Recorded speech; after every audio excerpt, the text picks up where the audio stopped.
Twice David held Saul's life in his hands. Twice he let the king go.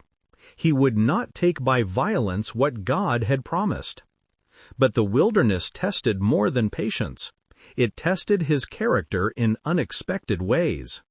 In Maon there lived a man named Nabal. He was very wealthy, with 1,000 goats and 3,000 sheep, which he was shearing in Carmel.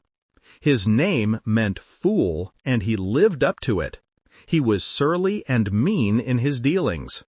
But his wife Abigail was an intelligent and beautiful woman. While David was in the wilderness, he heard that Nabal was shearing sheep.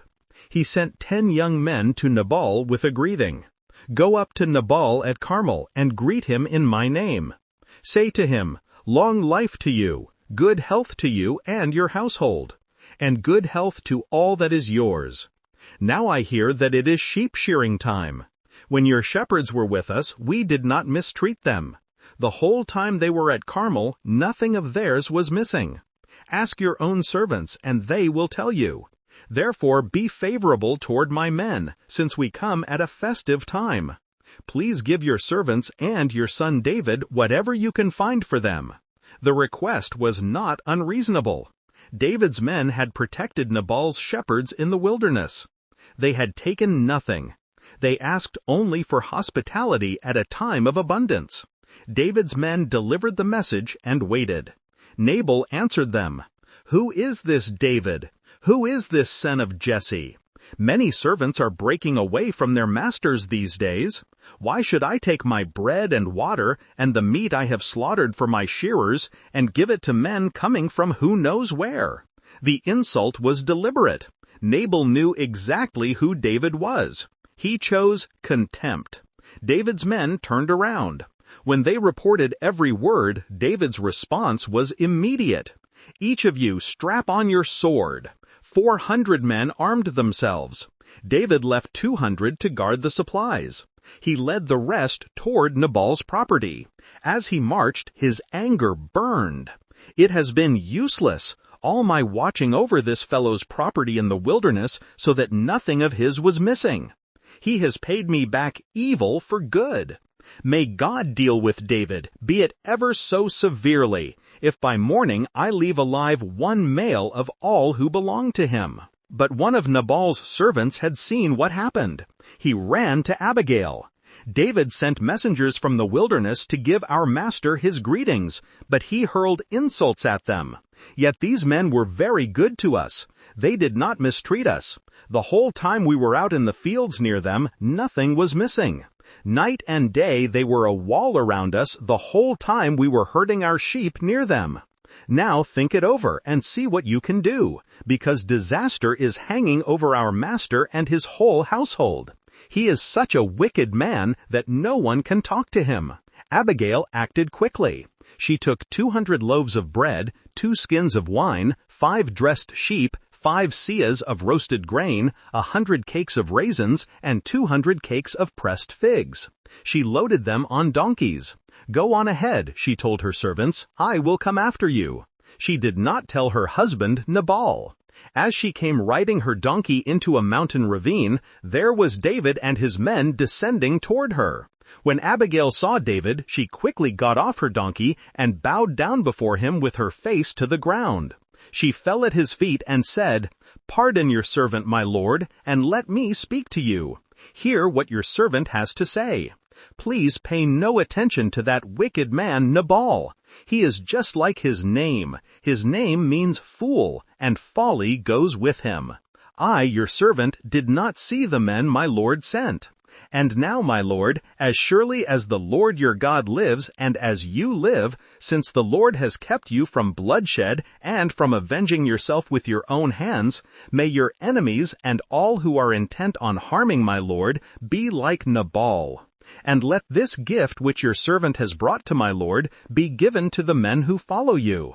Please forgive your servant's presumption. The Lord your God will certainly make a lasting dynasty for my lord, because you fight the Lord's battles, and no wrongdoing will be found in you as long as you live.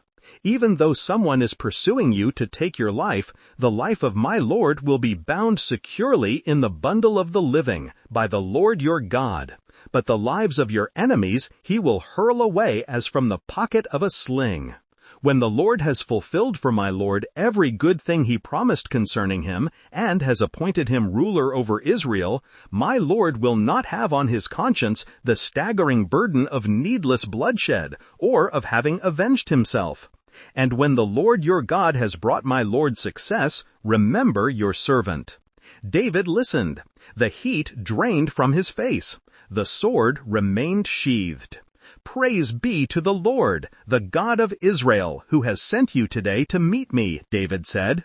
"May you be blessed for your good judgment and for keeping me from bloodshed this day, and from avenging myself with my own hands.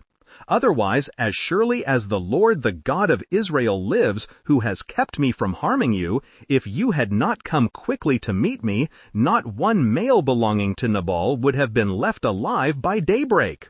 David accepted from her hand what she had brought.